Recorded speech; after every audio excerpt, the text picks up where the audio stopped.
The rain in Savannah had already soaked through my coat by the time we stepped out of St. Augustine's Cathedral.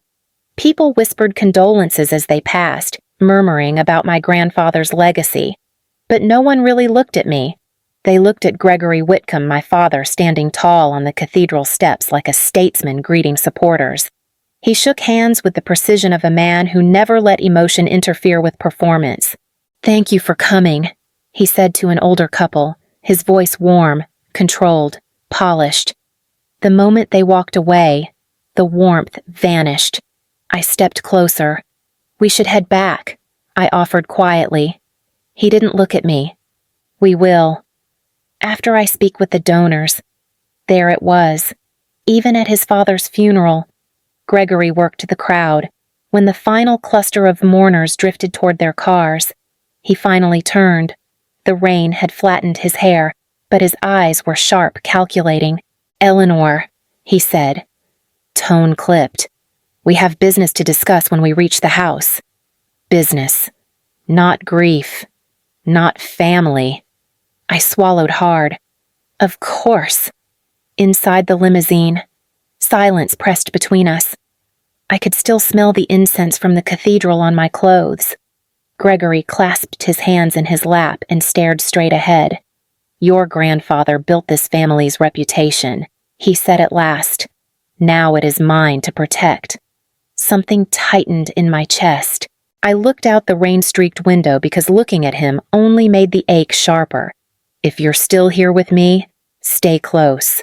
This story becomes darker, brighter, and sharper than anything I expected that day. And I'd like you to hear every part of it. The limousine turned toward Whitcomb Estate, and the real storm began.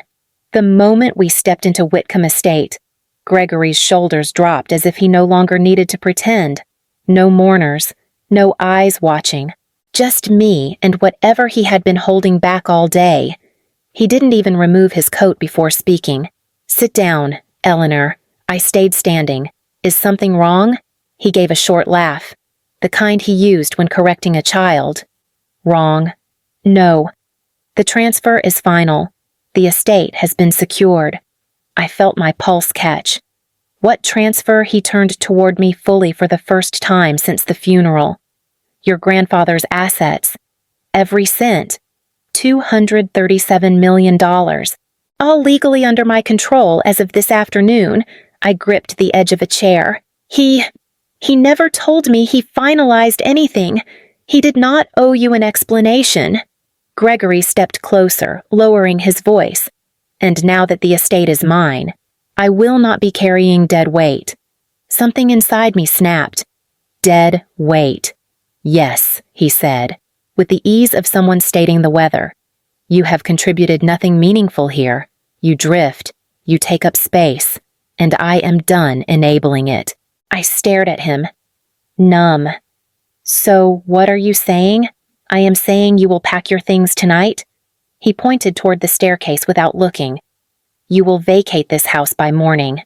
My throat tightened, but my voice stayed level. "This is my home. This was your home," he corrected. "Now it is mine."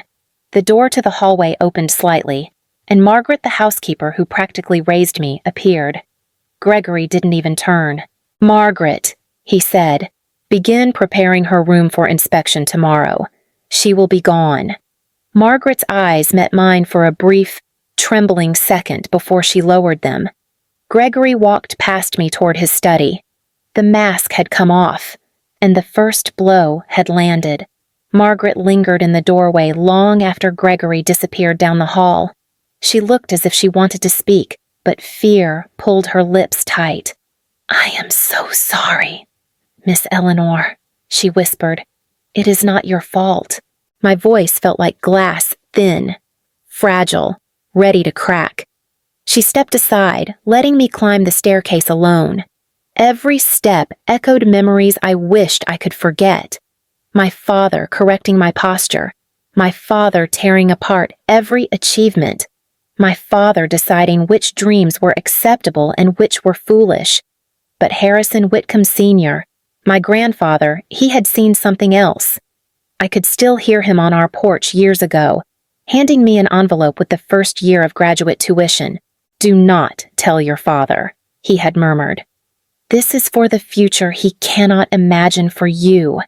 He had believed in me when Gregory wouldn't.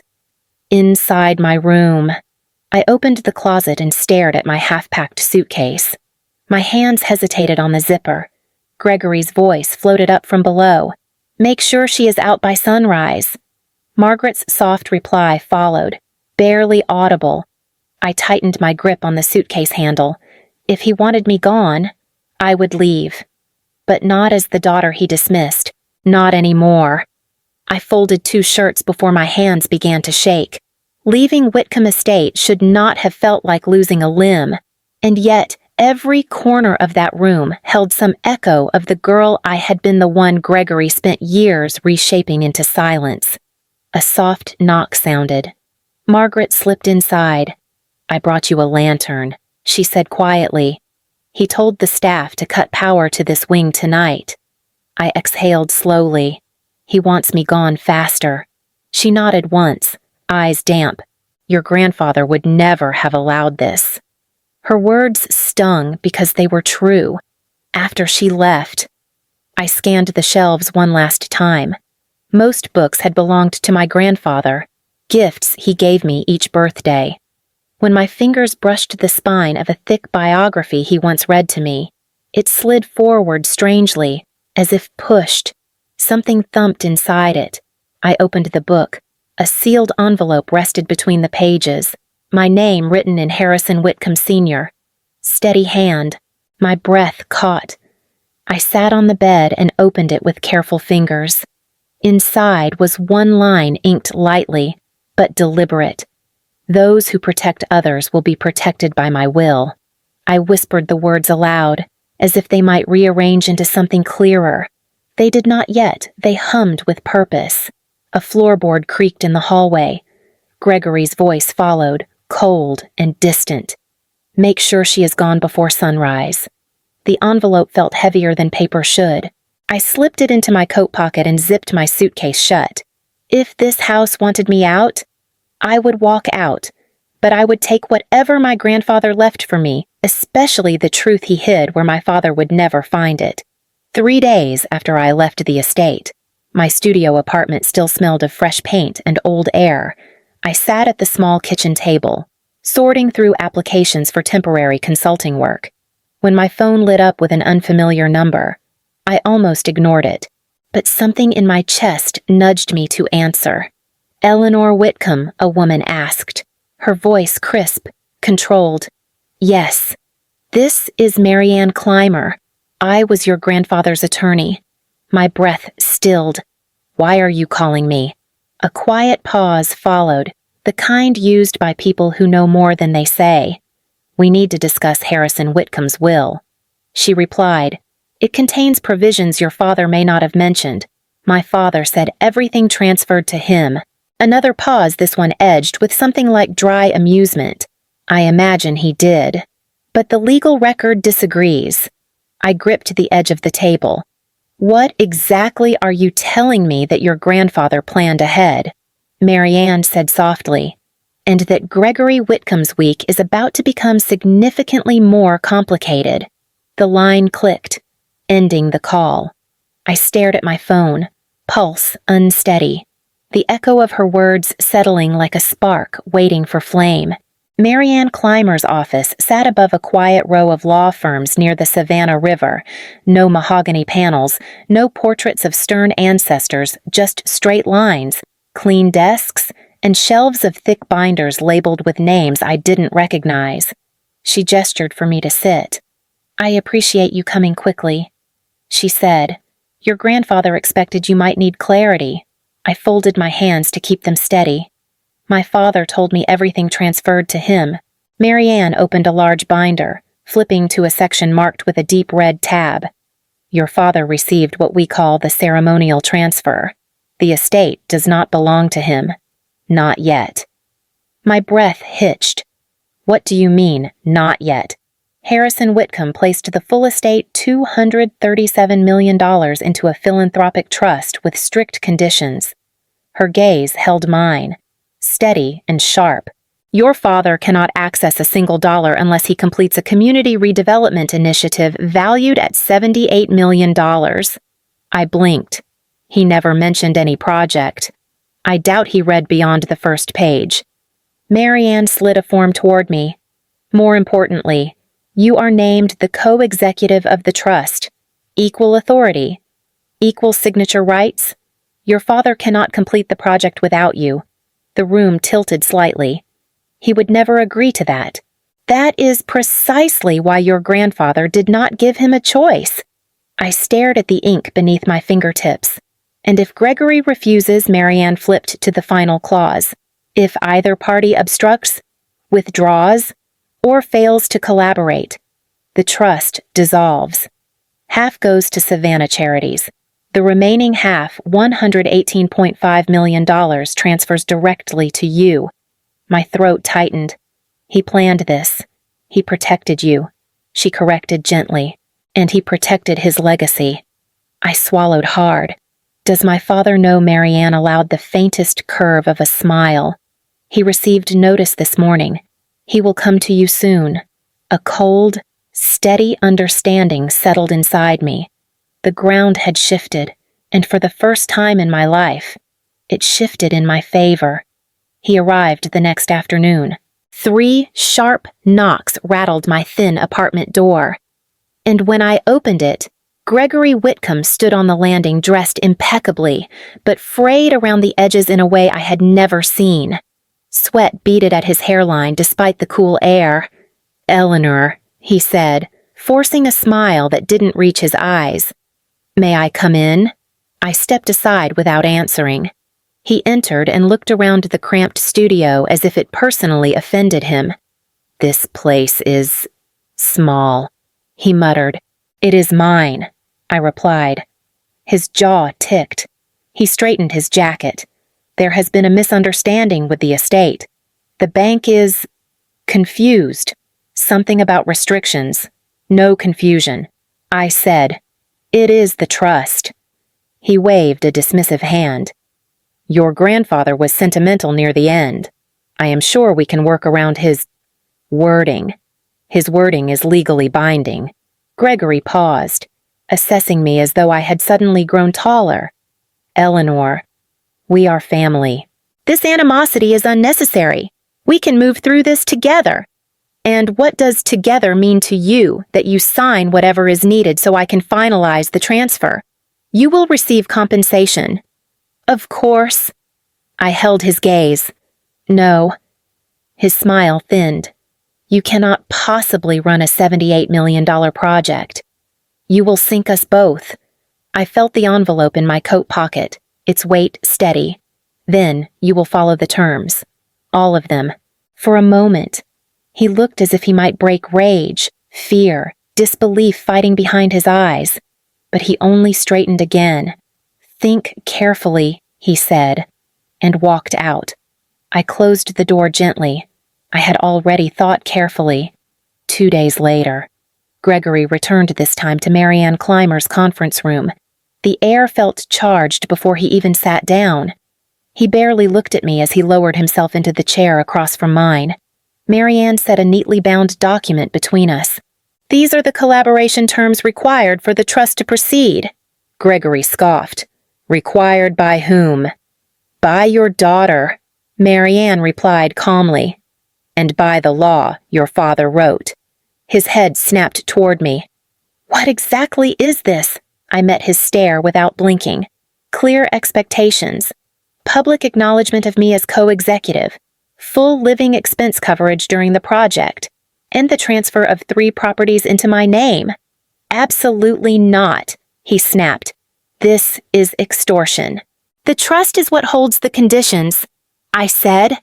"I am honoring them." He jabbed a finger at the papers. "You think you can dictate terms? You think you can run a project of this size? I already am," I replied. The silence that followed was thick and hot. Gregory flipped through the pages, red creeping up his neck. "This is unreasonable," he muttered to Marianne. She folded her hands. "It is entirely reasonable and airtight. If you refuse, $118.5 million will transfer directly to Eleanor. The remainder goes to charity. His breath stuttered. For a long moment, he stared at his own name printed above the signature line. Then, with a small, furious exhale, he picked up the pen and signed. One page, then another, then another. He shoved the packet forward, knuckles white. I hope you know what you are doing. I closed the folder. I do. He rose and left without looking back. The Eastern Wharf site smelled of steel and fresh concrete when I arrived each morning. By the second month, the workers had already stopped glancing toward Gregory for direction. They looked to me. One morning, Gregory marched onto the lot, waving a packet of revised budget notes. These adjustments will cut costs by nearly $10 million, he announced. I skimmed the pages. You switched the structural steel to a cheaper composite that does not meet city code. He stiffened. No one will know. The inspectors will, I said, and so will the trust auditors. A few workers paused their drills to watch us. Gregory lowered his voice. You are making this harder than it needs to be. I am following the standards your father wrote, I replied. He shoved the papers back into his portfolio. You think you are winning something here? I think I am protecting the project your father cared about. Later that week, a city inspector pulled me aside. Someone tried to push through an unauthorized materials order. He murmured. We flagged it. I nodded once. Thank you. I will handle it. When I confronted Gregory that evening, he didn't deny it. It was a business decision. He said, it was sabotage. His eyes flashed. You embarrass yourself. Eleanor. Maybe. I said, steady. But I am not the one failing this project. He turned away in silence, and for the first time, I saw fear settle in his shoulders. By spring, the Harrison Whitcomb Center stood complete glass, brick, and purpose woven together just as my grandfather envisioned. The ribbon-cutting ceremony drew more people than I expected. Reporters lined the courtyard, families gathered with their children, and city leaders filled the front row. Gregory hovered near the podium, rehearsing a smile that looked more like strain. When the event coordinator stepped forward with the program, he reached for it only to freeze as she said, loudly enough for everyone nearby, per Harrison Whitcomb's directive, the keynote address will be delivered by Eleanor Whitcomb. Gregory's hand fell uselessly to his side. I walked past him and took the podium. My grandfather believed that wealth has no value unless it lifts someone else. I began. This center is his promise to this city, and to every life it will touch. Applause rose slowly, then gained strength until it echoed off the courtyard walls. Gregory stared straight ahead, jaw tight, eyes fixed on nothing. When the ceremony ended, children ran inside to explore the classrooms and training spaces. I stepped onto the walkway leading toward the river. If you have followed my story this far, stay with me, there is more to tell. And I am not finished yet.